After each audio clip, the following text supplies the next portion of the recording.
দাড়ি পাল্লা নড়ে, সত্য কথা বলে,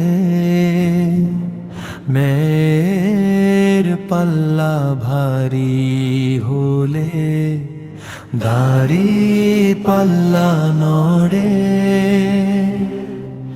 সত্য কথা বলে,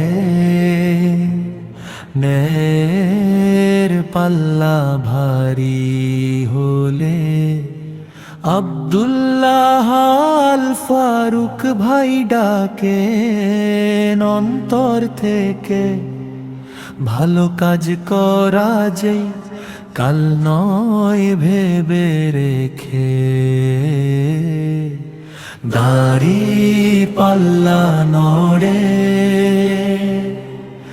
সত্য কথা বলে,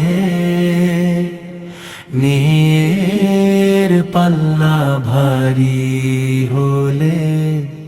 ক্ষমতা ক্ষণিক অহংতর ধোয়া, আজ যাচ্ছে কাল তা নয় ছোঁয়া। হাসনাহানা নয় চাওয়া শুধু না জাত, ভালোবাসার ইনসাফই আসল দা।